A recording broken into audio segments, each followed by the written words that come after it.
So we are a little bit behind the schedule, but it's okay. Everything is okay.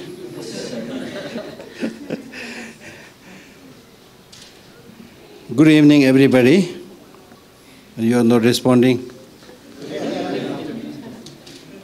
So we have today two great, not only speakers, but professors who came from America and who had just few hours before met His Holiness.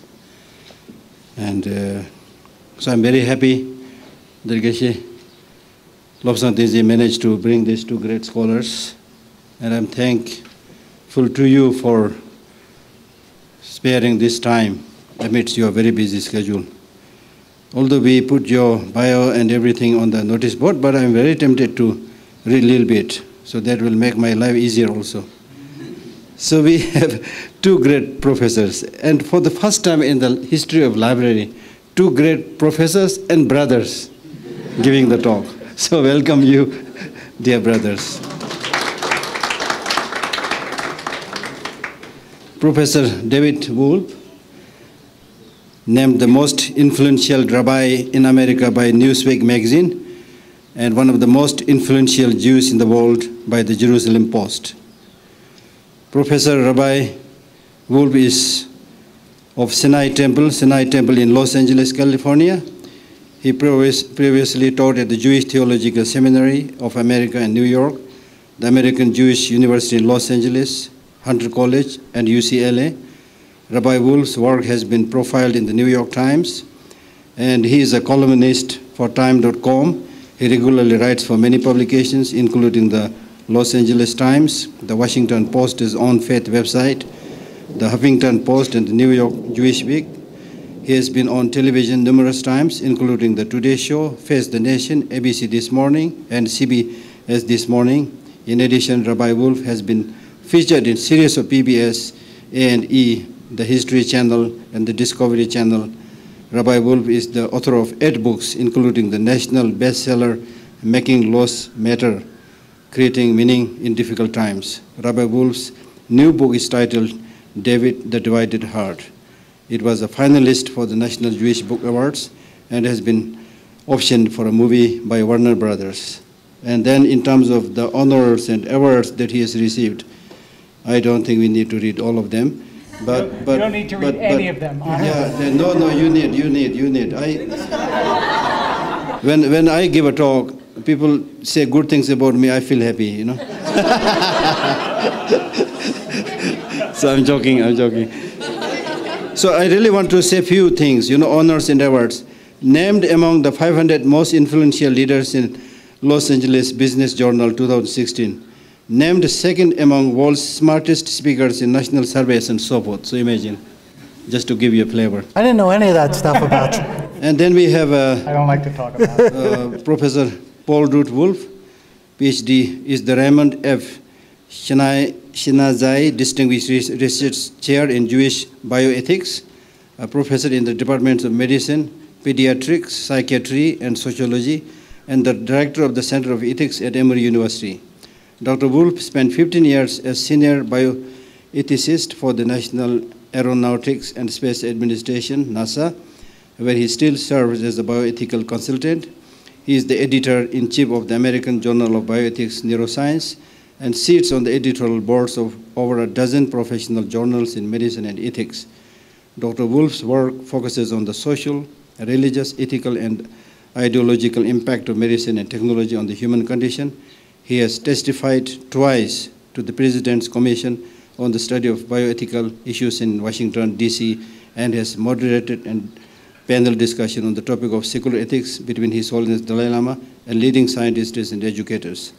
Dr. Wolpe is contributed to broadcast and print media and has been featured on 60 Minutes and with a personal profile in the Science Times of New York Times and so forth. So you can see their academic and scholarship. With the process of presentation, at the last minute we made a little bit changes. Earlier, one speaker will speak around 40 minutes, then 10 minutes question answer, then a tea break, and then the similar pattern for the next speaker. So while I'm moving up and down, I am very fond of eavesdropping. I heard some people planning to go away after the tea. Still that is possible, still that is possible.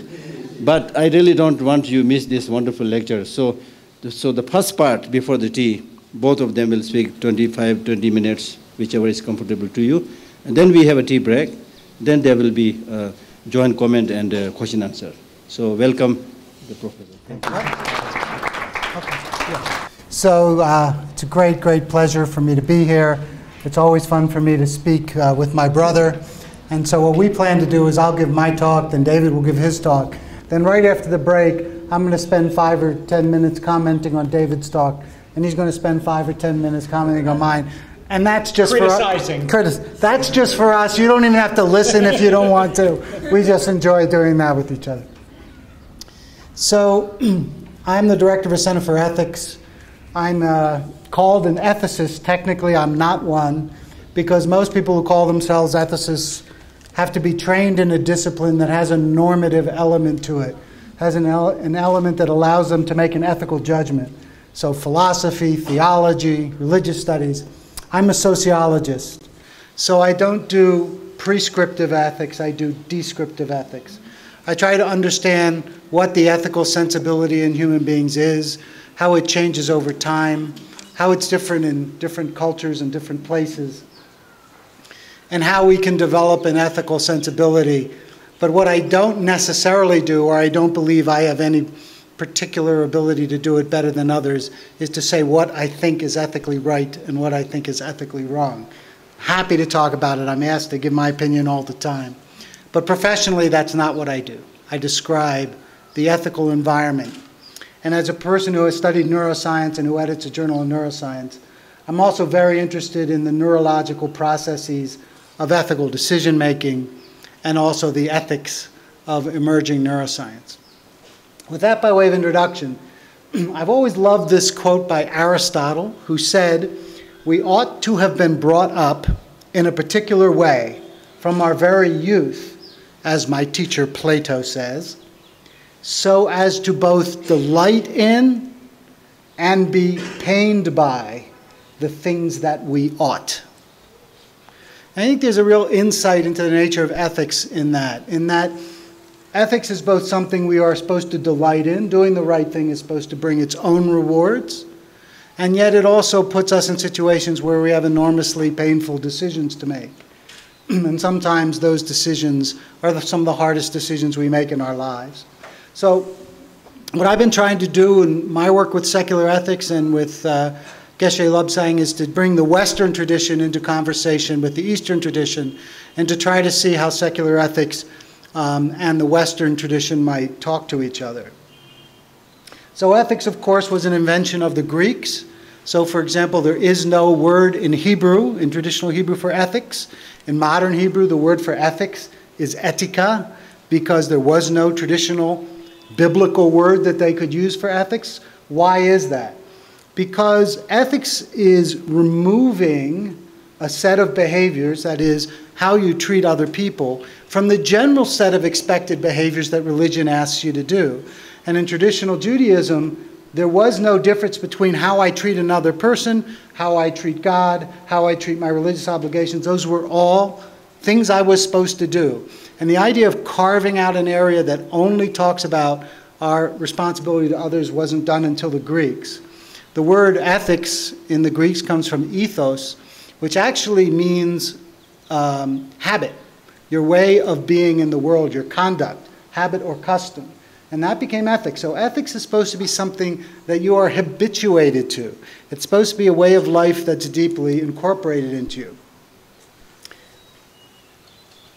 For many, many centuries, and including amongst the Greeks, people thought that ethics was a purely human phenomenon, and that it was an example of maturity. Mature people had an ethical sense, children didn't particularly, they had to be trained, and animals had no ethical sense at all.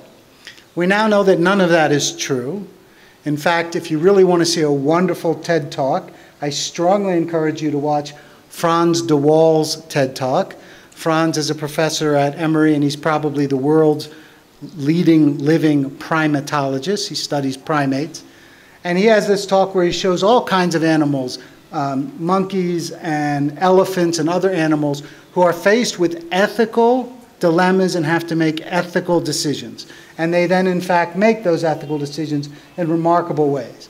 So ethics is and it makes sense when you think about it. All social animals come into situations where they have to decide how to treat other members of their community, especially around food, which in social animals other than humans becomes the single biggest pursuit in their lives. So a lot of these ethical dilemmas are about sharing food and things like that. And then the work of Paul Bloom at Yale and others show that even infants have the beginnings of an ethical impulse. So he does this wonderful experiment where he takes stick figures, one is red, one is blue, and he has them behave. So one stick figure has a ball, the other stick figure comes and steals the ball. In one case, it pushes the other figure down. And what he finds as he watches this over many, many different... Oh, and then they take infants, even as young as 3 and 6 months, and they put them in front of these and they watch them, and then they take cameras and they watch the infant's eyeballs to see where is this infant focusing his or her attention. And what they find is that even young children disproportionately watch the figure that behaves ethically over the figure that behaves unethically. So even there, and it's usually about fairness, which isn't the world of ethics, it's a specific part of ethics. But even there, children as young as 3 and 6 months are beginning to develop an ethical sensibility. So it's something deeply ingrained into us. It's part of our mental furniture. It's part of the way our brains are designed. We are designed to be ethical beings. I have a very different definition of ethics than most of my colleagues who are ethicists. My definition of ethics is broad. Ethics is how we determine, define, express, and assess our values in the world. So it isn't just about what's right and what's wrong. It's about every decision we make in our lives, except for the most trivial decisions. Every decision we make is an ethical decision or has an ethical element to it. What we eat, what we buy, who we speak to, how we speak to them, what you decide to spend your time doing, all have a strong ethical element. So our life is infused with ethical decision making. And the other, I'm going to give you a few sort of insights from years and years of thinking about ethics. Another thing is I do an exercise often with my ethics students. I say, you're stranded on a rock in the middle of the ocean. Right? Just you and a rock, no living things, nothing. You're sitting there waiting to be rescued. Can you do something unethical? Think about that for a second. And it's very difficult to come up with those things, and we could do that exercise. And people talk about harming themselves or other things. But really, and then I ask them, why is that so difficult to figure out what could be unethical? And the answer is, because there's nothing there you're in relationship to. Maybe the environment, but it's hard to disturb the environment when you're sitting on a rock in the middle of the ocean, right? And so ethics is about relationships, our relationship to each other, our relationship to animals, our relationship to the environment, but it's about relationships almost always. And when you understand ethics is about relationships, it changes sometimes the way we think about it. Here is the biggest misunderstanding about ethics, I think, of all the things that people think. From the time we're young children, we're taught the same thing. Ethics is about learning about what is blank and blank. What goes in those? About what is what? Right and wrong. We learn that from the time we're kids. That's what ethics is. And I want to tell you that that's not what ethics is. Or better put, that's only what ethics is a very, very small percentage of the time. That's what ethics is when you're a child. That's what ethics is when you're in the store and you see the candy bar and you want it, and for 1 second you think about just taking it and putting it in your pocket, and then you realize no and you pay for it. Those are right and wrong decisions, but the vast majority of ethical decisions that adults have to make are about two right things in conflict, not about a right and a wrong. It's about two values that we care about, and we cannot express both of them. We can't honor both of them. So, for example, when I teach medical students, almost every case we ever give them, and we teach them through cases, has you have a patient, and we have this obligation to the patient, and we have that obligation to the patient, and we can't express them both, or at least we can't express them both easily. The patient wants to do this, the patient wants to make this particular decision. The doctor thinks that's not in the patient's best interest. So now you have the value of patient autonomy, the right of people to make their own decisions, and the doctor's value of doing what's in the best interest of his patient, and they're in conflict. And they may not both be able to be expressed. And if you think about the ethical dilemmas in your life, if you think about the ethical dilemmas we face, it's always about two right things in conflict. It's a very important point, because when we think about right and wrong, when we reach our ethical decision, the other ethical decision was wrong. But when we realize that both are right and we're trying to balance really complex ethical problems, the fact that someone else comes to a different ethical decision doesn't render them wrong. And that's why very sophisticated, very good ethicists can reason their way to two different ethical conclusions.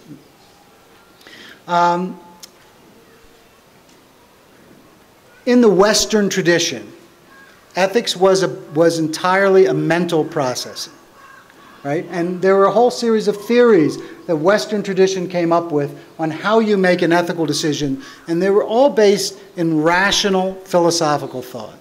So there are deontological theories that look at your duties and are based on principles: do no harm, do not lie, help other people. You try to find out what principles apply to that particular situation and what your responsibilities are in that situation. And what people's rights are, because rights are also part of deontology. There are consequentialist theories, and they have to do with the way you make an ethical decision is you try to do what will have the best consequences, what will help the greatest number of people. Or in utilitarianism, what will be the greatest good for the greatest number. These are consequentialist theories. Again, how you calculate it becomes where all the difficulty is. Those are the two main types of theories. There are others. There's contract theory, what's called Rawlsian theory, and it says, and it's less about individual ethical decisions than it is about how you create an ethical society, and we don't need to get into it. There are modern critiques. There's modern feminist ethics, which I'll talk about a little more in a second. What I want to say about all, and then there's one other, which is the one I really want to focus on, so I'm going to wait a moment. But what I want to say about all of those is they don't engage the emotions. Quite the contrary. Not only don't they engage the emotions, but emotions were considered to be counterproductive. Kant, the great deontologist and one of the great philosophers of the Western world, said emotion has no place in ethics whatsoever. In fact, it distorts your ethical decision-making. Actions even motivated by positive emotions, he said, such as affection or sympathy, have no positive moral worth. That's what Kant said. Instead, they get in the way of moral acts, because what a moral act should be, and should only be, is you expressing your moral responsibility. Emotions have nothing to do with it. You have duties as a human being. You have duties to other people. You have responsibilities. You express those responsibilities. Emotion has no place in it. Nothing wrong if you feel good about it a little bit, but it's not part of emotional decision-making. So the Western world had this long history of not considering emotions part of ethical decision-making. Now the final theory, and I wanted to bring it in after I said that, because here's where the interesting change happens, is called virtue ethics. It was the third type of ethics in Western tradition. And virtue ethics says the way you become an ethical person is by cultivating an ethical character. So it's less about how you make individual ethical decisions. But the traits that virtue ethics spoke about in the Western world were almost entirely traits that in some strange way have little emotional content. So it wasn't compassion. It was honor, integrity, honesty, right? These aren't emotion-based traits, if you think about them. Honor is how you behave. It's consistency. It's not saying one thing to one person and one thing to another. So it isn't an emotionally anchored way of thinking, right? So virtue ethics also in the West was not an emotion-based way of thinking. All of that has been challenged recently, especially by feminist ethicists, what they're now calling the ethics of care, in which they say ethics in the West is very male, it's all up in the head, right? While a feminist view of ethics and feminist virtues and things that women care about are relationships. Remember I said ethics is all about relationships? Well, relationships isn't just about the head. Relationships is about the heart. It's about caring. It's about empathetic relationships.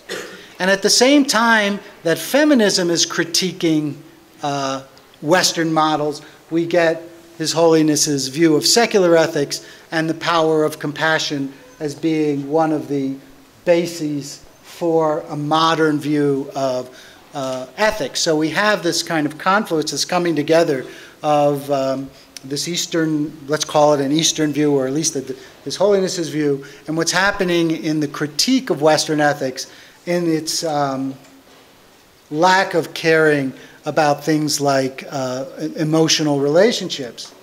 And so now we have, finally, this idea of secular ethics, which has two main components to it. And the first component is this idea of cultivating compassion. That in and of itself, as I say, is contrary to the history of Western ethics, but is very much more in keeping with a modern view of what Western ethics is evolving into. The recognition that ethical decision-making isn't just about the intellect. How many of you have ever heard of the trolley problem? Raise your hand. Just a few of you. Well, this was one of the great examples of this, and I'm not going to get into it in detail, but I'll tell it to you very quickly because it's very important in understanding this change in the thinking in the Western view. So this is a fairly old philosophical problem going back about 50 years, and it says a train is going down the track. There are 5 people on the track, tied to the track. These aren't realistic mental exercises, right? They're contrived. So there are 5 people on one track. There's 1 person on another track. The train is going to go down the track and hit the 5 people and kill them. You're standing by a switch. You can pull the switch and move the train onto the other track where 1 person will die. You will be the direct cause of that 1 person's death. That person would be alive if you don't pull the switch. But you will have saved those other 5 people. Do you pull the switch? And what you find when you ask people in many, many different cultures, about 80 to 90% of the people say they would pull the switch. And when you ask them why they would pull the switch, they give you a very simple answer. Saving 5 people and sacrificing 1. Therefore, the greater good is to pull the switch. It's a terrible thing. I'll feel guilty about it for the rest of my life. I caused the death of somebody, but I saved 5 people. So that's what I should do. Then you give them the second example. Same train, same track, 5 people. The difference is you're standing on a little bridge over the track, and in front of you is a very fat man. And the name of this is, would you push the fat man? Would you kill the fat man? And we have to make him fat because you can't sacrifice yourself and do it. And you realize if you push the fat man off the bridge in front of the trolley, he's big enough the trolley will hit him, kill him, and stop. So you will have saved 5 people. Do you push the fat man off the bridge? And of the 80 to 90% of the people who say they would pull the switch, 80 to 90% of those people say they would not push the fat man off the bridge. But wait a second, you just told us a minute ago that the reason you pulled the switch was to sacrifice 1 for 5. And I just gave you another scenario where you're going to sacrifice 1 for 5 and you said you wouldn't do it. That's not consistent. Why is it that you would pull the switch but you wouldn't push the fat man off the bridge? And people talked about this for a very long time. When you ask people why, they can't give you a nice answer like they did with pulling the switch. Well, saving one person, killing 5. They say things like, you don't push people off bridges, which actually isn't an answer, right? Or, I couldn't bring myself to do it, but you could bring yourself to pull the switch, right? All of this changed the day that a graduate student named Josh Green at Princeton took people and put them in a brain scanner and asked them the trolley car problem. And what he discovered, and it's not that surprising, but it changed the conversation, was that when people thought about pulling the switch, the part of the brain that lit up was the frontal cortex, the rational calculating part of the brain.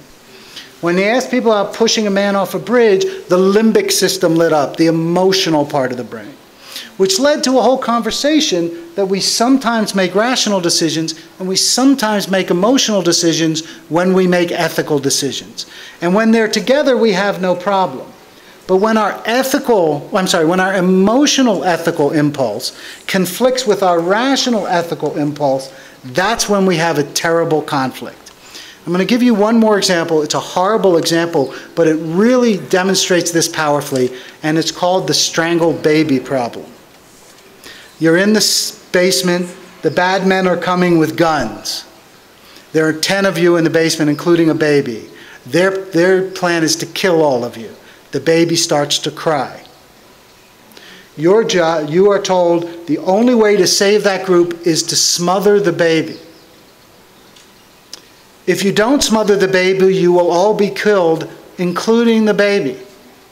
So in both scenarios, the baby dies. But in one scenario, you and everyone else lives, and the other scenario, you and everyone else dies. Do you smother the baby? And people have an enormously difficult time with this. And the majority of people, well, it goes about 50-50. About 50% of the people say they would smother the baby, and 50% of the people say they wouldn't. And you get the same problem when you ask them why. When you say, for the people who would, and you say why, they say, I'm saving 9 lives. Yes, it's a horrible thing. I will probably suffer for the rest of my life for having to kill this child. But I've saved 9 people. And the baby's going to die anyway. Very rational answer. When you ask the people who won't, it's much harder for them to tell you why. It's wrong to smother a baby. It's against my religion to smother a baby, right? You'll get those kinds of answers. And here you've got it really starkly. You've got the purely rational mind, and then you've got this deep emotional abhorrence of killing a child in that way. And they're in conflict with each other. And both sides, the rational and the emotional side, the yes and the no side, all express, when you really make people think about it, not just a flippant yes or no, deep distress at having to think about that problem. It causes us distress, not just because it's about a baby, it's bad enough, but because we have this deep conflict inside us between the emotional and the rational impulse in that case. And some people flip back and forth. And some people get swayed if you have a group discuss it. Some people will flip. In both directions, by the way. So, secular ethics says to us, instead of hiding that emotional component of decision-making, ethical decision-making, instead of pretending that it's not part of decision-making, let's make it explicit and say, what is that element of ethical decision-making that we can cultivate that would give us the greatest facility in growing and making more sophisticated and more powerful the emotional part of ethical decision-making. And the answer that His Holiness has come up with is compassion. By cultivating compassion deeply, we can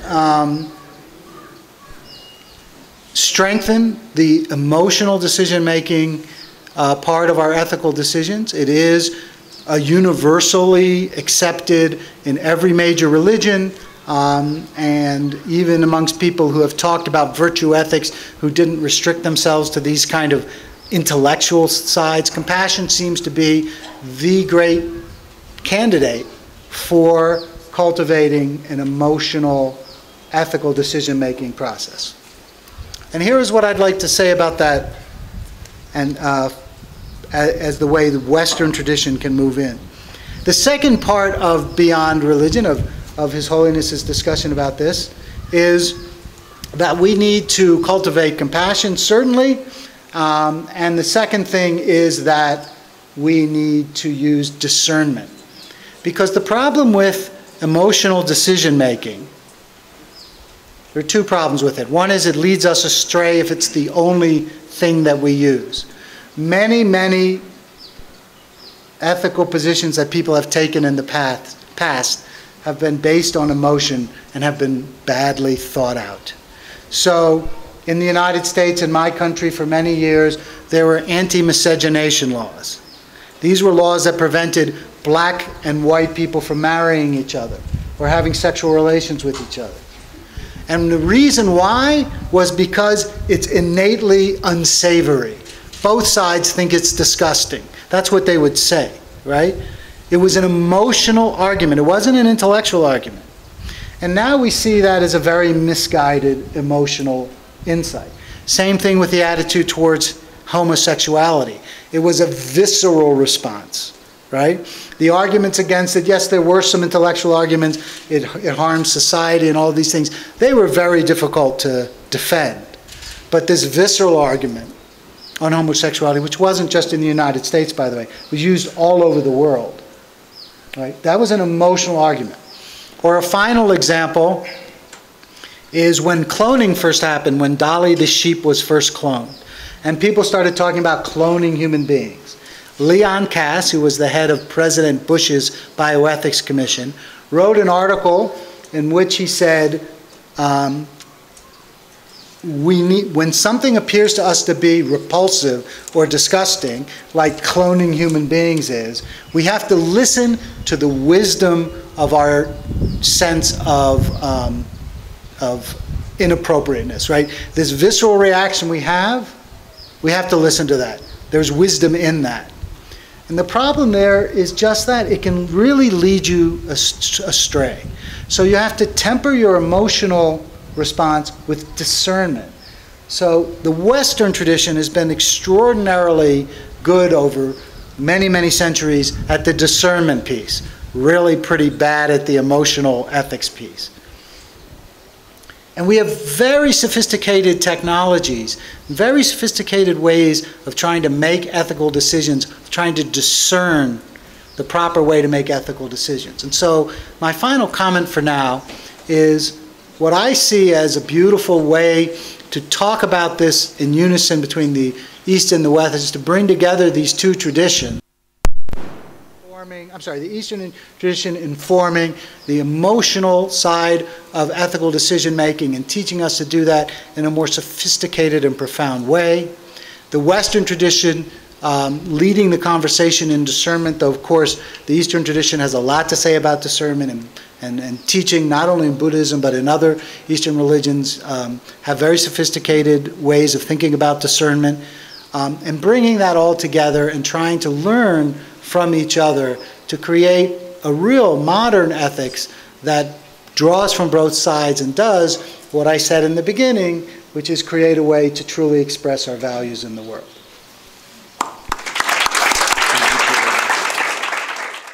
I think I'm going to stand, if that's okay with you, if you can still, is that all right? Okay, if you can still hear me, I'm more comfortable giving a speech standing. Because that's what I do in the synagogue. And I'm going to begin by telling you the story about the rabbi and the doctor. So this rabbi and doctor were talking, and the doctor says to the rabbi, listen, I don't mean to brag, but I want you to know that when I treat a patient, if they're poor, sometimes I treat them for free. So the rabbi thinks for a minute, he goes, I do that. And the doctor says, well, if I prescribe pills for them and I know they can't afford it, I will subvent, I will give some money to make sure that they can afford the medicine. The rabbi thinks for a minute, he goes, I do that. The doctor's getting frustrated now. He goes, well, when I do surgery, I make sure that the hospital doesn't charge anything above what the insurance covers so that the poor person can get the surgery essentially for free. Again, the rabbi thinks for a second, he goes, yeah, I do that. And the doc says, look, Rabbi, with all due respect, you don't have patience, you don't prescribe medicine, and you certainly don't do surgery.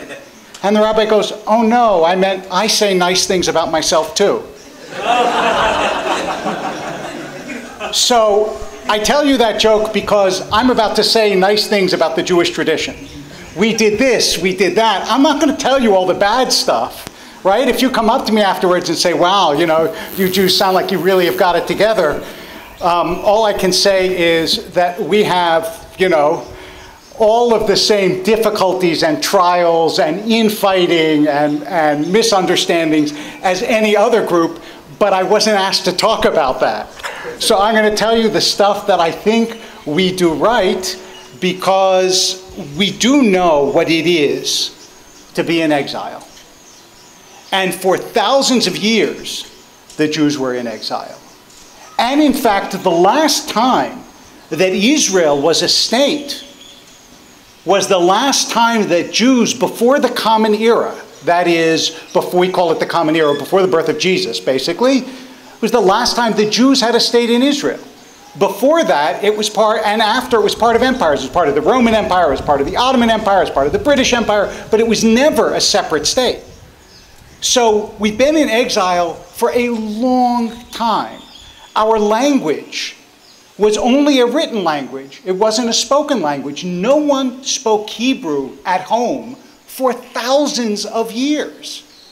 There were no modern Hebrew words for things like can opener, because nobody used a can opener at the turn of the century in the Common Era, right? When they had to use the word for electricity, they went back to the Bible and took a word from Ezekiel. When Ezekiel has visions and sees lightning flashing, he calls it chashmal.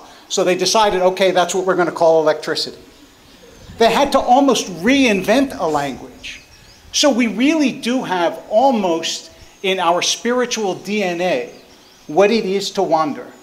And the first thing that we learned, I think, is exactly the way I began, which is that you have to make your story into a story. To this day, the most powerful holiday, the one that most Jews observe, is the holiday of Passover. Not only because it involves a meal, and every tradition likes to eat, but also because that's when you tell the story of the slavery in Egypt and the liberation. And we all of our lives are stories. If I say to you, who are you? You tell me a story. I was born here, I did this, I did that. And a people has to be able to articulate its story clearly enough so that children can learn it and adults can be moved by it. Because devarim mehalev, things from the heart, nichnasim lalev, go into the heart. And so you have to be able to tell your story as though it is a story that moves you, a story from your past that really speaks both to the universal human condition and also to your particular sadness and struggle. That's the first lesson that Jews learned. Our sacred books, like most sacred books, yeah, it has law, but it starts out as a story.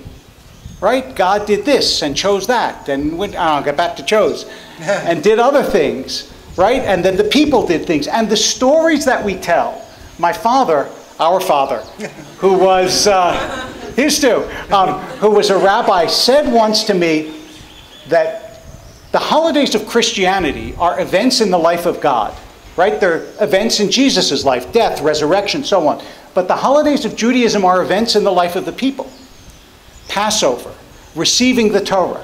Even those holidays that aren't events are about the relationship between the people and God. Because in Judaism, unlike in many religions, God doesn't have a biography. God wasn't born, and God never died. So you tell stories about the people. And it is stories about people that move people, right? One of the reasons why stories about the Buddha can be moving is you're talking about the same kinds of experiences that every human being can have. And building those stories through the years is the first way you stay alive in exile, because stories are portable.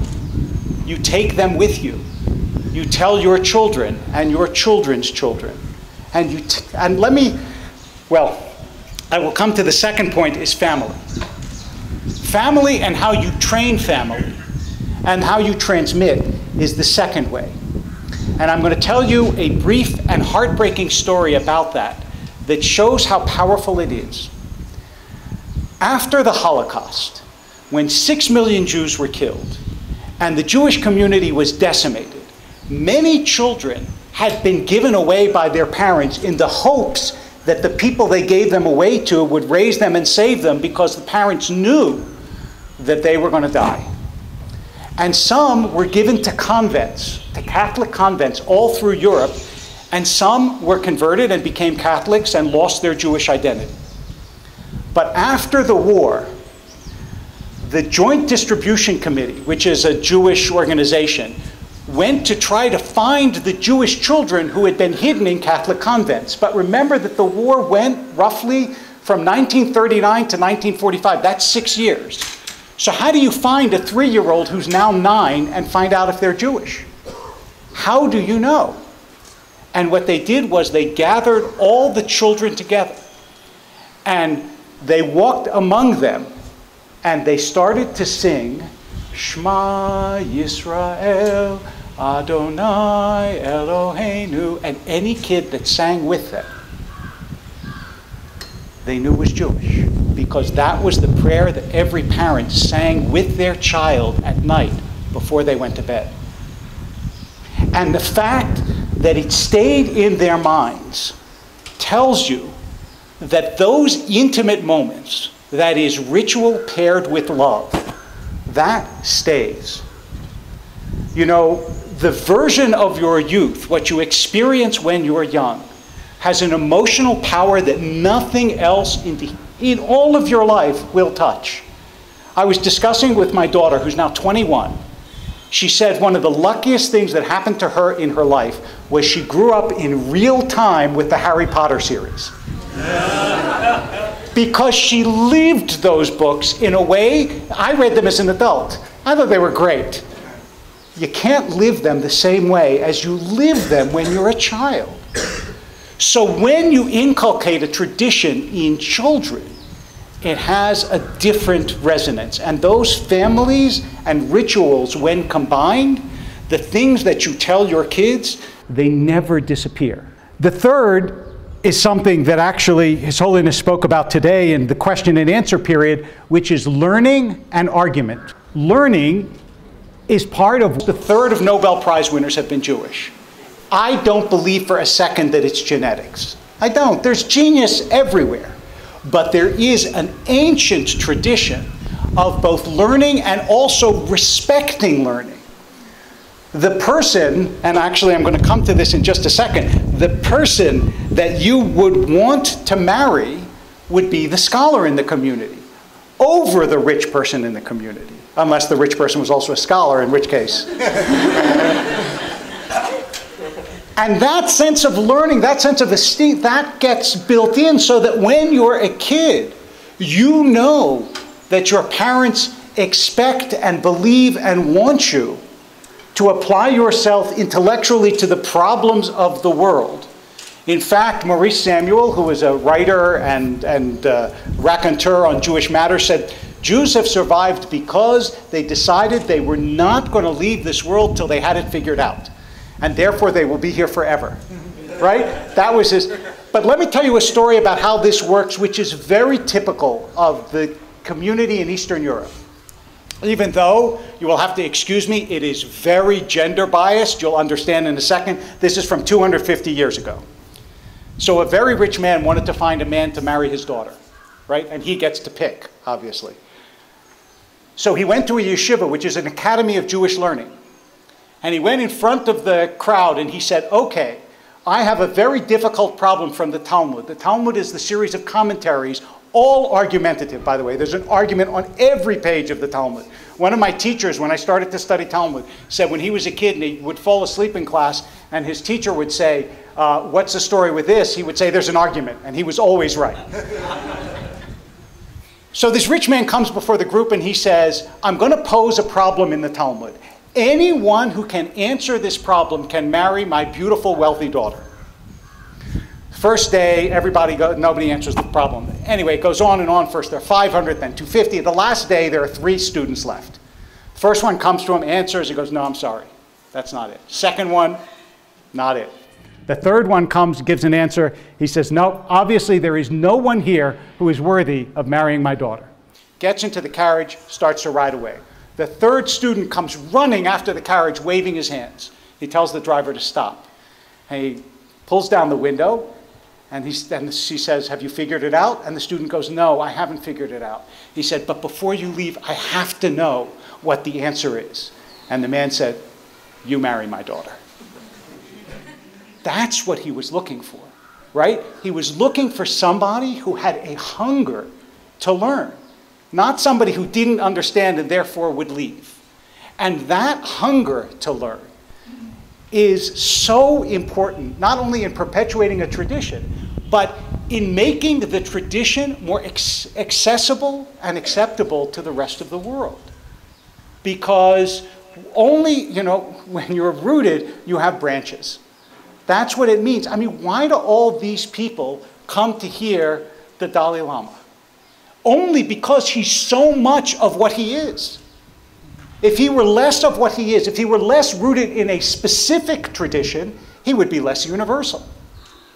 So when you think, oh, my tradition is not going to speak to the world, that's exactly the wrong attitude. If you go deeply enough and you have a desire to speak to the world, then you have something to say. When I go and speak in churches or mosques, they're not asking David Wolpe. They're asking somebody who speaks in the name of a tradition. They're asking Rabbi Wolpe, or else they wouldn't invite me.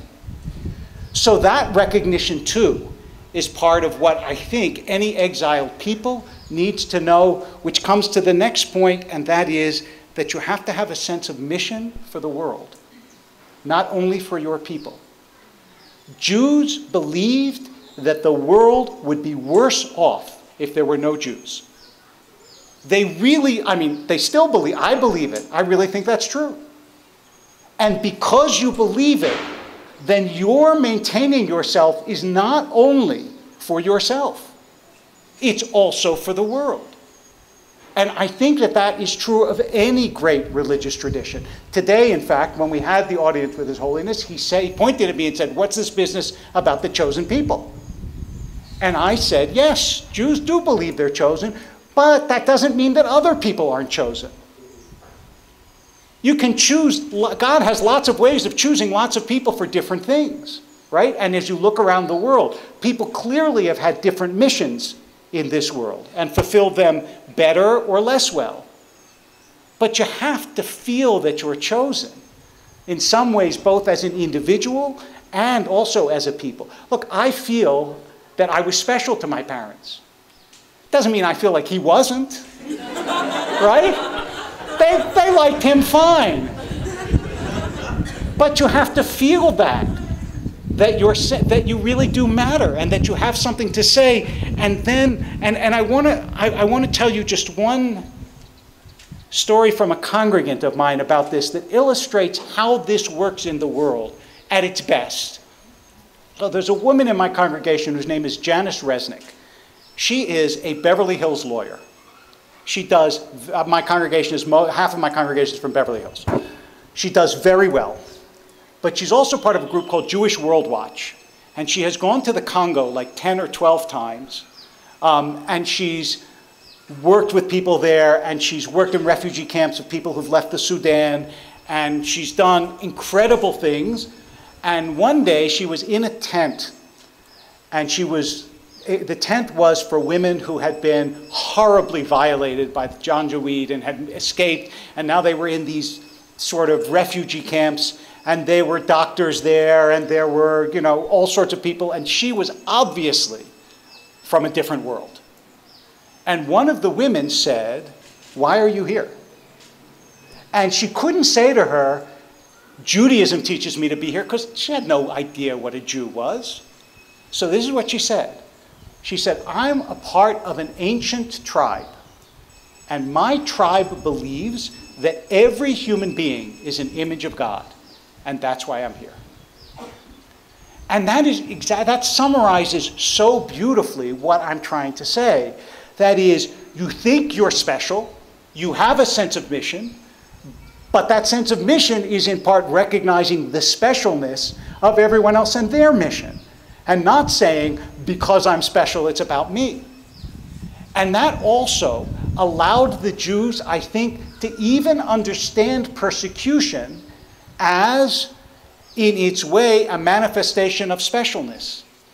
Because what do you do if you're persecuted? Either you say, I'm terrible, and that's why they're beating me, or they're idiots, the whole world is an idiot, or there is something special about me that puts me in this position, and I won't always be in that position, and one day my specialness will blossom in the world.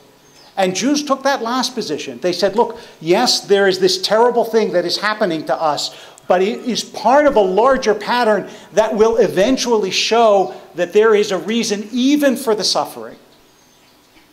Which is not to say that the suffering was worthwhile or the suffering needed to be, but once it happens, you have to interpret it in such a way as to give it meaning.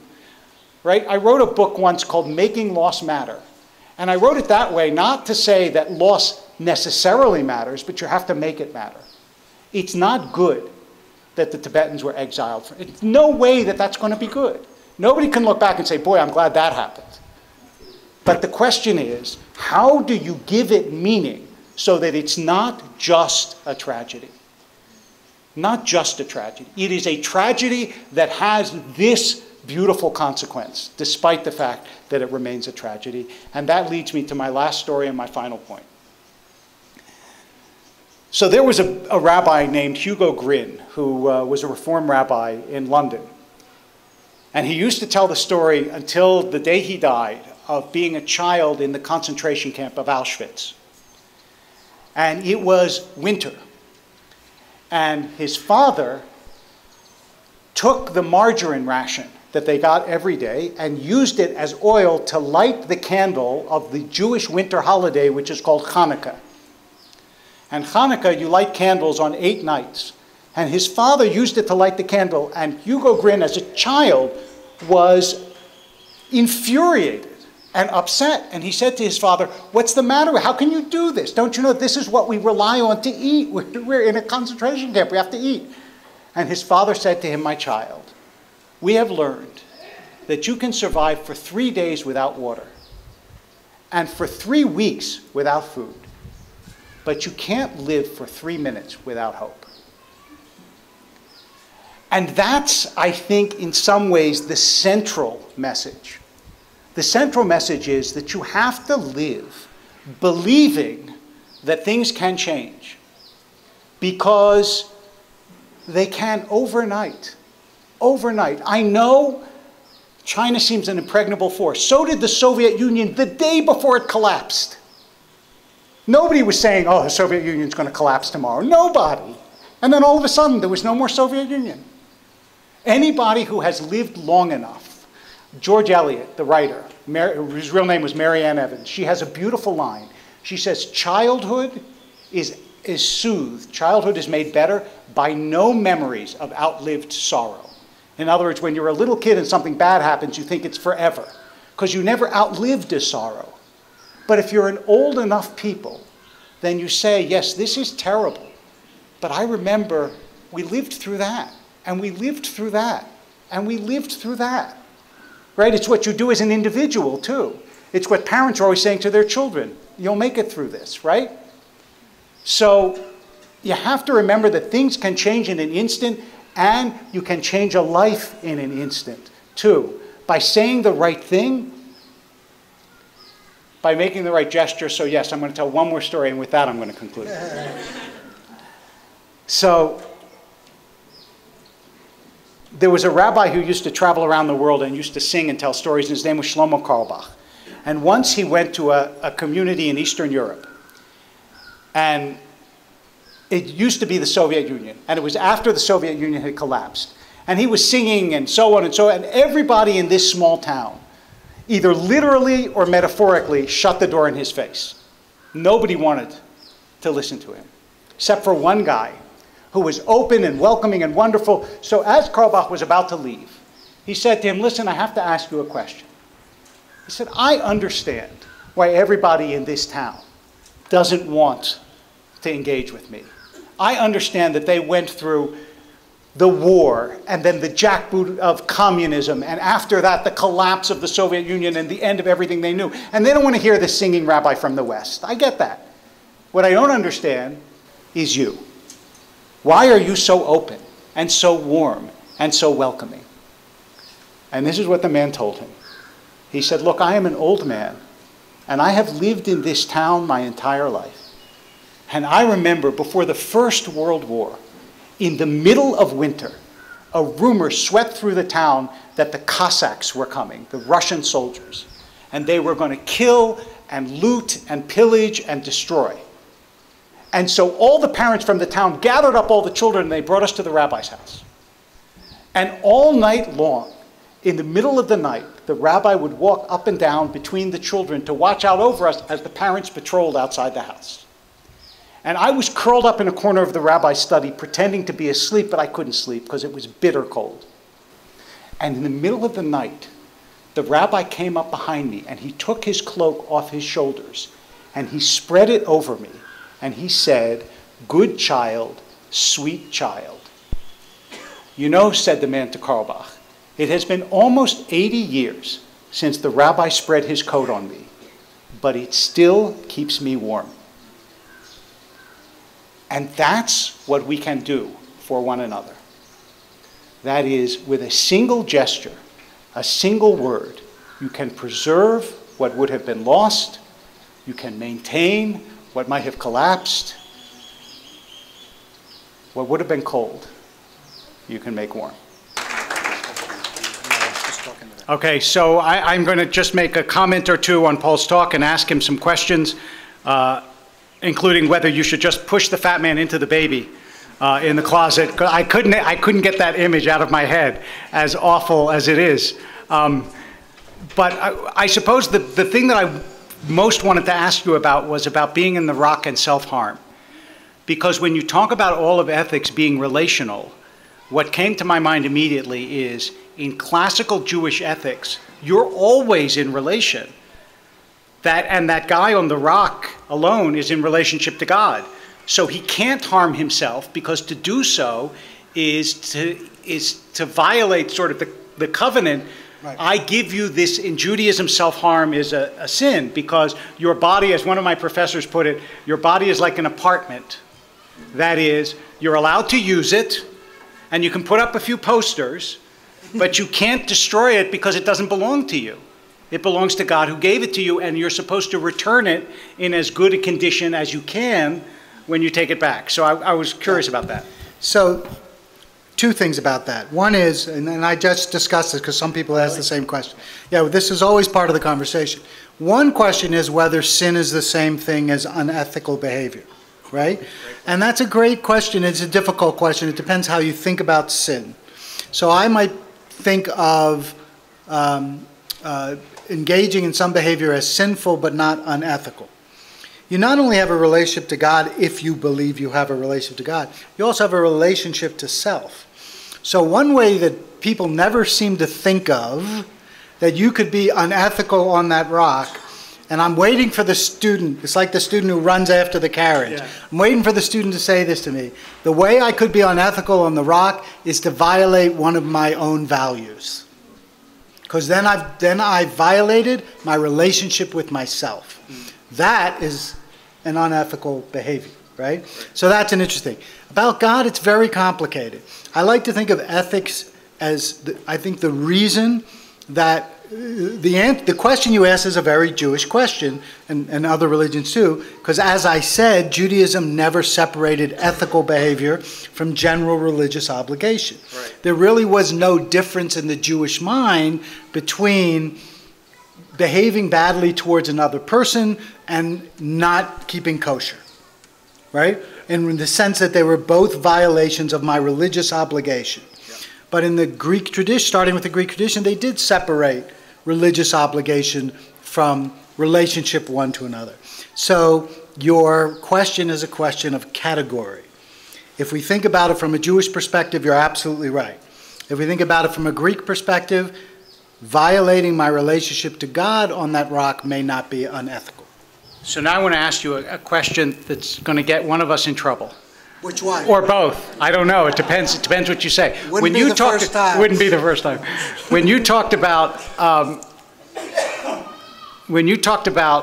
right and right, you know, the thing that immediately came to mind was abortion.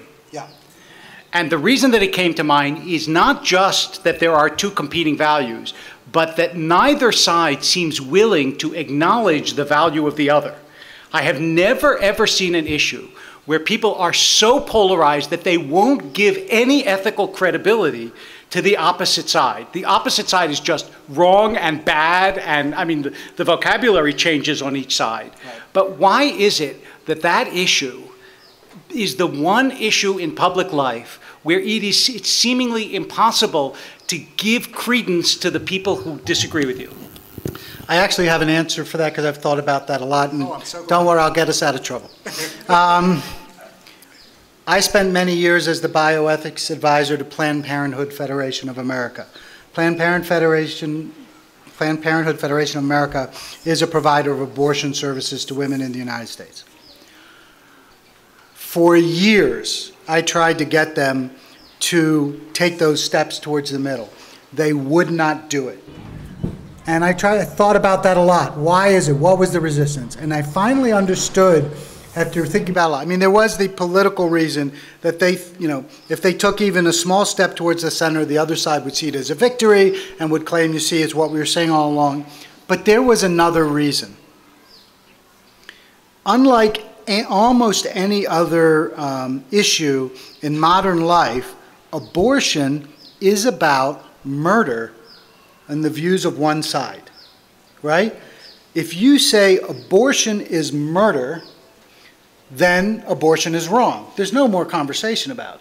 The other side of the argument is it's not murder, and here's why it's not murder. But no one says this thing is murder and it's okay, right? So by defining it as murder, by its very definition, it's not okay. So the argument of the other side is how we think of murder, how it's very nuanced. I think the fear is when you're talking about something that extreme. I mean, after all, you can compromise on gun rights, and this is a very United States conversation. I'm sorry, but I mean, it can be same-sex marriage. Right? Or same-sex marriage, right. You can see the worth of right. the other right. side of the argument. But when the issue is over murder, there is a kind of polarization that happens that makes compromise much, much more difficult. At least that's been my experience about it. I mean, when someone accuses you of being a murderer, then you have to take a strong position as to why you're not. And I think that that's the reason that abortion has been more polarized in the United States. And by the way, it's not that polarized in some other Western European countries. It's a very U.S., and it comes out of this whole United States tradition of women's temperance and the moral movement of the early 20th century. There's that very strong strain in American thought that's very, very puritanical on those kinds of issues. And last question I have for you, the trolley problem that you mentioned, which, as I know, you know very well, has spawned such a huge literature that it's called trolleyology, yeah. Right? How do you think about it in yourself? Do you think there is an ethical answer? There is not an ethical answer? There are multiple answers and they're all ethical? I mean, how do you reconcile it inside? So, I have another very I give this talk that's basically, I don't call it this, but it's basically 6 things I've learned in 30 years of doing ethics that are counterintuitive. One of them I gave you, which is right versus right, not right versus wrong. Another one, and boy, do my philosopher friends hate this when I say it, and they think I'm wrong, is there's this idea that's gone through most of Western ethics that you must be ethically consistent. That is, if I make this ethical decision in this case, I have to make the exact same type of ethical decision in that case, or I'm a hypocrite. I think that's nonsense. I think... Thank you, Geshe-la. See, I don't even need to say anymore. I'm right. That's called the argument from authority. Right, exactly. And here's why I think that's true. In almost any other kind of decision making, we have a toolkit, and we can draw from that toolkit as appropriate for the problem. Ethics says you can only use a hammer, and you can only use a screwdriver, and you can only use a wrench, because that's the one you've decided to use. And I think that doesn't make sense. So if I were to give you one of my ethical dilemmas that I use with students, that has a range of possible answers, and you and I debated it, and you came to a slightly different decision than I did, but both of them were within the sort of spectrum of appropriate ethical answers. That is, neither one of us was being unethical, you just came to a different... Why is it wrong for me then to come to that conclusion in my next consideration of an ethical problem? In Western philosophy, I'm being hypocritical, and I'm not sticking to my... And to me, as long as my ethical decisions are within the... I mean, certainly I can come to an unethical decision. I'm not talking about ethical relativism where all ethics is the same. I'm saying that there is a range of ethical decisions, all of which are very possible. And when I teach ethics and I give people that cases, there's almost never one right answer. But there are a lot of wrong answers. But there's a range of right answers, and I believe that any truly ethical person should be able to use that range of answers in their ethical decision making, which is a long-winded way of saying that in the trolley problem, I don't think pulling the switch or not pulling the switch, that one is right and one is wrong. There are different ways that people calculate their ethical responsibility. And I think both are very defensible, especially in the smothered baby problem, as horrible as that is. You can see, I mean, I have the one I believe is better, you know, it's kind of what His Holiness said about medicine and religion, right? He said, you know, he believed that just as there's not one medicine for all people, there's different medicines depending on your illness, certain people have different ethical sensibilities. And they tend to think ethically differently and come to decisions that can be different and still ethically defensible and ethically okay.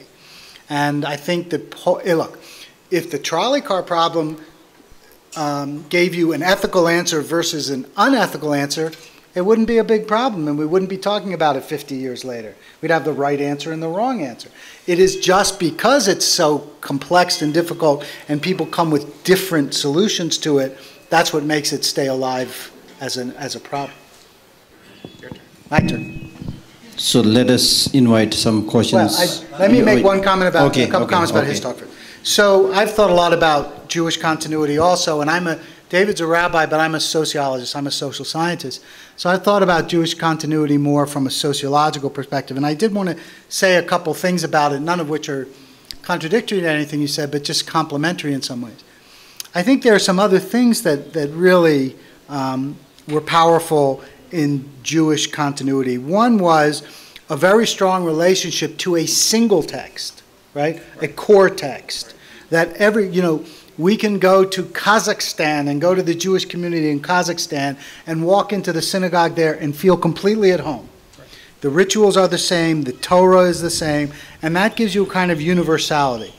At the same time, Jews, in every society in which they were in, they weren't a cloistered people. In every society, they engaged in business with the outside world. They were merchants for the most part, and there were interesting reasons why they were merchants and moneylenders, because the Christian society, by part, wouldn't let them do anything else. But the point was they both had this strong internal focus and an strong external focus. If you look at the societies throughout history or the religions throughout history that were completely cloistered, they all disappeared. They all disappeared. They're not there anymore. And that's an interesting thing. It's kind of like a body, right? We're contained bodies, but we interact with the world and we breathe. And the Jewish body was a contained body that had lots of interaction. I think that was a powerful part of how we survived as well. So I wanted to say that. And then I think the final thing about that was well, let me ask you a question about that. You look at you look at Jews in different parts of the world. They have very, very different customs around certain things. They have different foods that they eat. They might have different rituals. So there's an enormous diversity of custom within the continuity of the story. And I suppose one of the questions, if we're talking about, speaking to the people of Tibet about their future and what they can learn, that happened over 2,500 years, right? We started as a small, intimate group and then grew, spread throughout the world, and then the Sephardic Jews of Northern Africa developed traditions that were very different than the Jews of Babylonia and Eastern Europe and all of that. Do you think that kind of like in evolution there was a strength to that diversity? Because what you talked about throughout your talk was the strength of commonality. Right. So the fact that Jews were scattered throughout the world but still felt connected to each other, I think, was a powerful thing, and still is a powerful thing, because as you said at the beginning, you can go into a place in Kazakhstan and there'll be something common to it, and it definitely, it fertilizes a tradition. If Tibet is in exile long enough, the Tibetans who live here will have some different traditions from the Tibetans who stay in Tibet. And that won't be bad. That will be good. Because they'll still be around the same core. I'm not saying that they'll be radically different, but they'll be around the same core. And I'll give you one wonderful example in Jewish history, because someone, I don't know where you are, came up to me and told me that they were related to Joseph Caro. Are you here still? Yes, there you are. So Joseph Caro was, in 1492, all the Jews were kicked out of Spain. And many of them went to Israel, and there was a community in a place called Tzfat in northern Israel that still exists. Tzfat still exists. It's actually an artist colony, which is a great thing for a mystical community to be. Great place to visit. So Caro was the leading scholar of his day, right? All over the world. Everybody knew Joseph Caro. There was a poor guy in Poland, very far from, different tradition. Caro was what's called Sephardic from Spain. Poland was what's called Ashkenazic, which means Germany in Hebrew, but it's really Eastern Europe. So Isserles decides he's going to write a code of Jewish law so that everyone knows what they're supposed to do in one book, which several people have done over the years, but it's been a long time, and he's fine. So he writes, as he's finishing this book, he hears, the worst thing an author can hear, Caro just finished the exact same thing. And he knows nobody's going to read Isserles if they've got Caro. Because Caro is like, it's like he's very, very famous and very known, and Isserles was nobody who's going to make his name with this book. Now there's no name to make. So he decides to take Caro's book, and everywhere that Caro has a custom that comes from Spain or Sephardic that isn't the same as his, he's going to add what the Ashkenazi custom is. And that's what he does. And as a result, the book is called the Shulchan Aruch, which means the set table, because it's ready for you if you're Sephardic or Ashkenazic. And now you can't buy Caro's book with just Caro. Every copy has both of them. And that strengthens the tradition, and it's, as I said, it's fertilizing. So yeah, I think that it's a good thing as long as those communities continue. I've been traveling around. I've had a sabbatical, so I've traveled around. This is now my 11th country and last one, because you got to finish in India. And everywhere I've gone, everywhere, there are Jewish communities that used to be, and it's very painful to see. I wrote an editorial for the New York Times called Passover in a Land of Ghosts.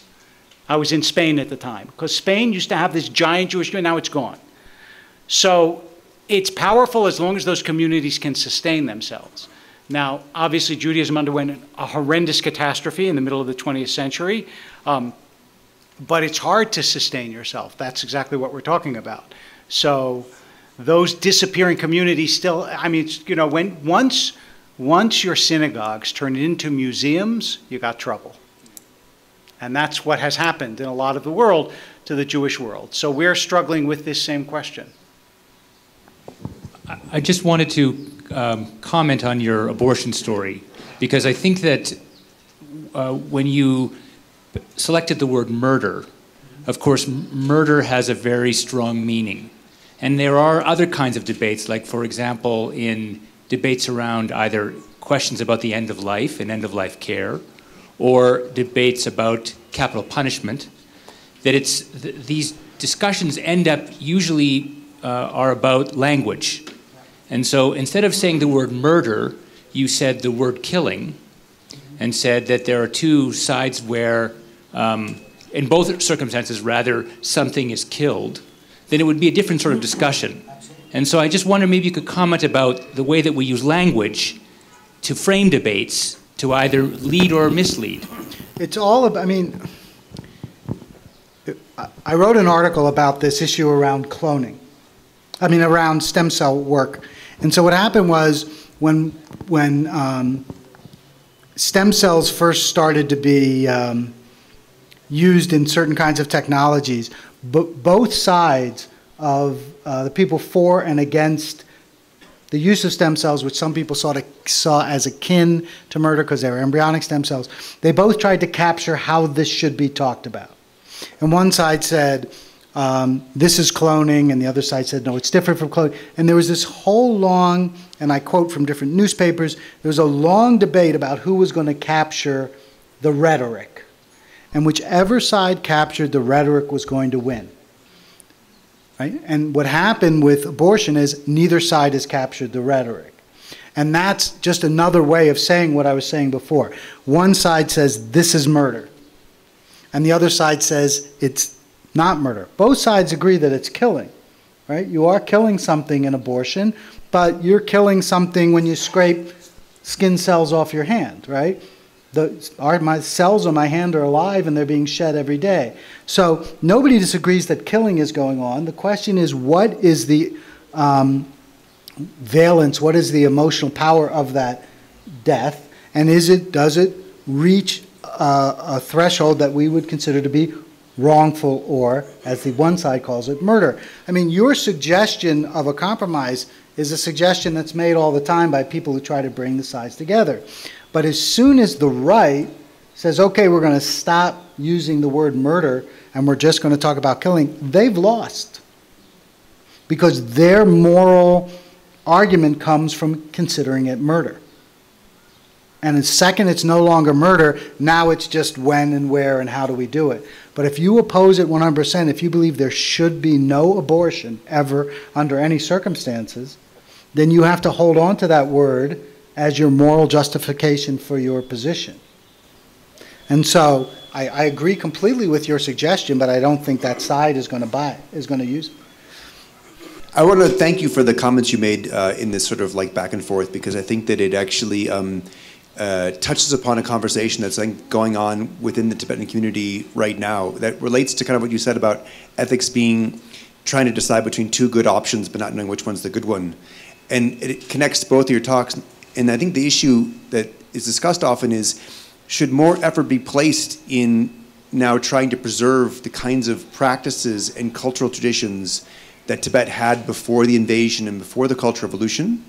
Or should more effort be placed in sort of embracing the changes, embracing the new kinds of things that they've learned through being in diaspora? Yeah. You know, so one small example would be something like the differences between thinking of Tibetans fundamentally as nomads, you know, who live off of the raising of a yak, versus now, you know, debates about should they be vegetarians, for example. Right. So what kind of experiences from the Jewish tradition or experiences from the study of ethics do you have about trying to sort of think about, you know, what's the difference between trying to preserve the older parts of your culture and your identity versus embracing change, because change means future possibilities, if you will? So I'm by answering this in a way that may seem flippant, I don't mean to be flippant, but let me tell you a joke.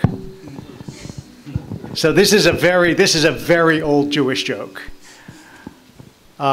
the rabbi is serving as a judge, and two people come before him, and one of them makes his case, and he goes, you know, you're right. And then the next one makes his case, and he goes, you know, you're right. And his wife behind him says, you know, they can't both be right. And he goes, you're right, too. I think that actually the answer to this is that this needs to be a continuing argument. I don't think one side is right, or they're both right. And in the Jewish community, this is endless. And I would say, though, in a weird way, today, I don't know if this will always be true, today the Jewish community that is thriving best is the community that thinks it's not changing, but is changing, right? So they think they're being truthful but if you look at them from the outside, from a historian's point of view, there are 1,000 things about that community that weren't true of the communities 1,000 years ago, even though they think that they're just being continuous. But yeah, I think it's a constant conversation. I want to make another point that I meant to make before, and this is going to be a tough one with the Tibetan community compared to the Jewish community. So we used to have priests, right? If you look biblically, there were priests, Jewish priests, and we still have a group of people amongst the Jews called Kohanim that consider themselves descended of priests. And those priests had particular responsibilities. There were things that they could do that no one else could do. There were rituals that they could perform that no one else could perform. And there was a very conscious part of Jewish history, and you can see it playing out in the Talmud, this commentary that David was talking about, where Judaism switches over from priests to rabbis. There is nothing a rabbi can do that any Jew can't do. Rabbis have no privileges that any Jew can't do. In Judaism, I could perform a wedding, even though I'm not a rabbi. Right? The state of Pennsylvania wouldn't let me do it, but Judaism would let me do it. Right? So rabbi means teacher. So I think one of the ways in which Judaism succeeded was it got rid of the caste, the group that was privileged and had ritual responsibilities that no one else had, and it became a deeply egalitarian religion. Now that was almost a conscious manipulation by certain groups in Talmudic times, 2,000 years ago or so, a little less. But I think that idea, and what that meant from a sociological perspective, is that Judaism became very congregationalist. That means that in David's congregation, David is the Jewish arbiter.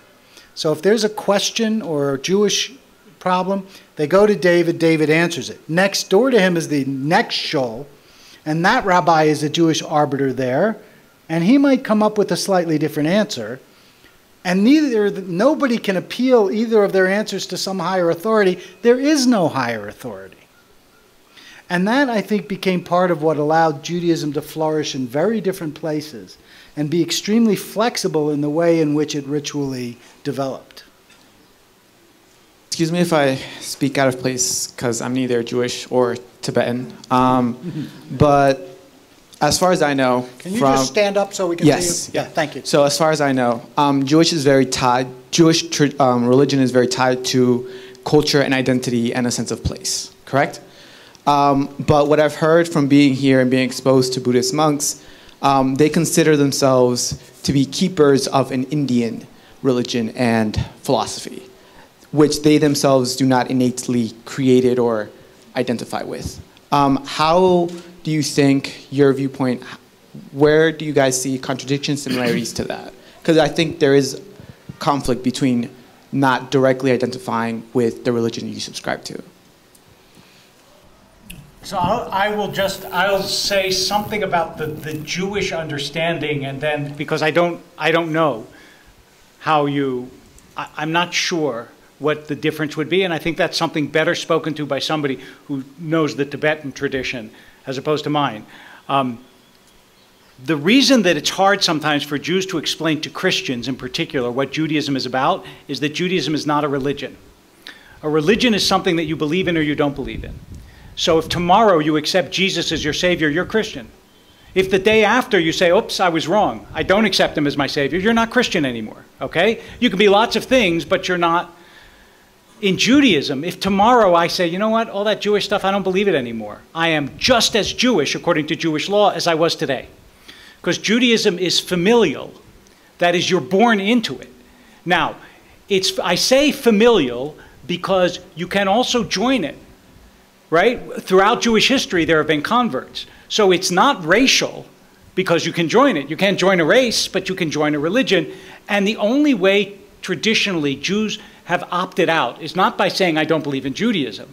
You're still considered Jewish. You're just, you know, a renegade Jew. but by joining another religion.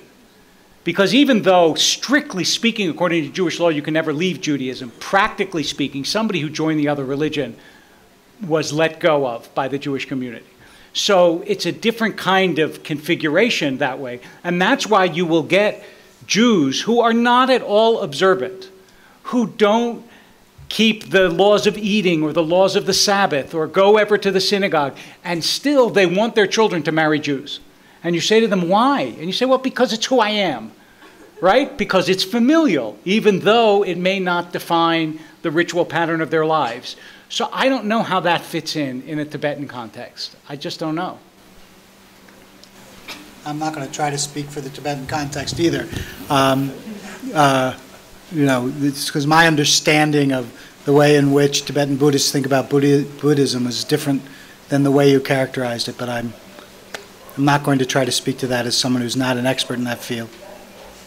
I grew up traditionally Jewish, and I'm curious as to your perspective of secular ethics. Specifically, a lot of the values and ethics that I thought I've been taught over the course of my childhood stemmed from Jewish texts and from the Jewish tradition itself. So I'm curious how, His Holiness talks a lot about a secular ethic, and I'm curious as to your perspective on how to create such a secular ethic that everyone can ascribe to outside of religion and religious code. Can I start? Sure. So there's a lot of misunderstanding about what His Holiness means by the word secular in that. And it's unfortunate because I think it obscures his point. By secular, he doesn't mean non-religious. He means trans-religious. By that, he means something that all religions can adhere to, and as well, people who are not religious. When we use secular in the United States, we mean not religious. Right? And what is the fundamental basis of secular ethics? Compassion. Compassion is all over Judaism, right? My wife and I were walking down we walked all around the town, and we were walking down some street, and there was a man there selling carvings on a table, really intricate carvings of wood. And they were all figurines and pictures of trees and animals and things. There was no language, there's no words in any language, except there was a carving of a tree, and above it in Hebrew, it said, V'ahavta recha kamocha, which is from the Bible, and it means you shall love thy neighbor as thyself. Why this one thing in one other language of all things? It's secular ethics, it's compassion. It's a fundamental biblical mandate. It's a deep part of Judaism. So I don't really see any problem in, and then of course discernment, that's what we're all about, right? I mean, Judaism spent its entire history studying text, arguing with each other. I mean, we're all about discernment. That's why we have 1/3 of all the Nobel Prize winners. So I have an email about that. You have an email about that. I see... I have a lot I could say about that, but now's not the time.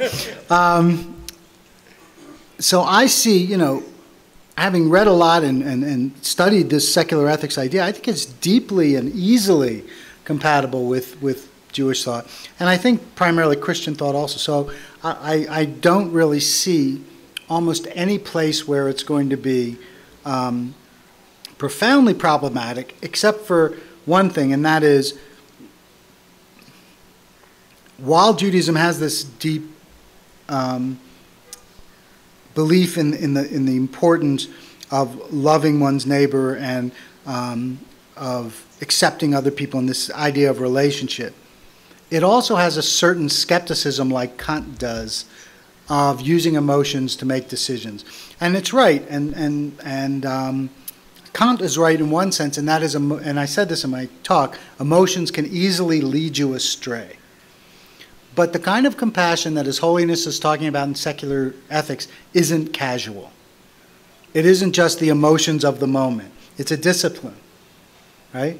It is a mandate to cultivate compassion in a deep and profound and thoughtful and conscious way. It's not just compassion as the sort of flavor of the week, right?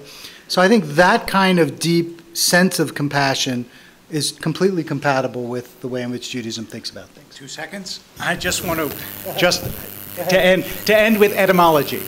So the Hebrew word for compassion is rachamim, and the way the rabbis of the Talmud refer to God is Rahmana, which means the compassionate one. And I just want to tell you where it comes from. It comes from the word for a woman's womb. It's called rechem. In other words, the source of compassion is the love of a mother for a child. Which the Dalai Lama says in Beyond Religion. Oh, I'm sorry. Which the Dalai Lama says. He says, when he talks about compassion at the beginning of Beyond Religion, yes, he says the archetype of compassion is a mother's love for the child. And there it's enshrined in language. So obviously Tibet and Judaism are actually the same thing. Thank you. Thank you both for your thoughts, sharing with us this afternoon. And hopefully this isn't too dire of a note to end on and more inspiring. But how can we as Jews or people who have faced oppression or migration during points in our history both resonate with the Tibetan cause, but also recognize our own position in systems of oppression where we currently live, whether that be in the United States or the state of Israel or here in India? How can we both sort of sympathize and work together with the Tibetans while also recognizing the similarities that our societies have with communist China? Thanks. Yeah. There's nothing more difficult than acknowledging your own failures and your own oppressive tendencies as individuals or as groups and cultures. It's worse when you feel deeply wronged, because then you feel like admitting your own wrong somehow lessens the wrongs that were done to you. In Passover, during Passover, this ritual that more Jews do than any other ritual, where we tell our story, we tell the story of being liberated from oppression. That's what the story is about. And the story is about being slaves in Egypt in biblical times. That's the archetype. And what we started doing at our Seder is asking a question that isn't traditional in the Seder, which is, and let's also ask ourselves, how are we like Egyptians? Instead of just setting them up as the archetypal oppressor, we need to ask ourselves, I mean, all of these roles are supposed to be learned from, including the role of the oppressor. So unless, it's kind of like dream analysis. When you have a dream that a dog is chasing you and your spouse, is yelling at you, if you do dream analysis, they say, okay, you're the dog. You're the spouse. This is your dream, right? It's not my spouse's dream. She isn't there, right? These are all, so you have to take every part. We have to take the part of the oppressor, excuse me, in the Seder to really understand that role. And I think that's a really tough thing for people to do. But in the Torah, in the Hebrew Bible, things are sometimes repeated twice, very occasionally 3 times. But there's one thing that's repeated, what? 36 times. 36 times, right? 33 times more than anything else is repeated. And you know what it is? You shall not oppress the stranger, because you were strangers in the land of Egypt. 36 times we're told not to oppress the stranger in our sacred text. There's nothing else that comes even close. It is the single greatest commandment, the single greatest principle of Judaism. So when we're oppressing the stranger, we are, and the stranger here, ger, means anybody in your midst, we are violating the most fundamental Jewish idea. So I'm going to take off on that and then make this final comment, which is, I think that the text means the opposite of what most people, I think the motivation is the opposite. Most people think, since you had the experience of the stranger, you're going to be kind. I think it's the opposite, which is most people who are oppressed use that as an excuse to oppress. And in fact, it's saying, even though you were strangers in the land of Egypt, and you have every reason to complain, that doesn't mean you get to be cruel. But the last thing I want to say is, I've seen this in the Jewish community, I see it in America, I'm sure it's a more or less universal rule. If after this, Paul criticizes something that I do, I'll accept it because I know he loves me. People who criticize... That was a benefit of the doubt statement. I was trying to make him look good. People who criticize their own, if they don't first assert their love, will be resented and not listened to. So first, your people, your country, you have to believe that you really love them, and then I think they can hear your criticism. But if you don't hear the love, just like parents, if you don't hear the love first, the criticism won't succeed. So,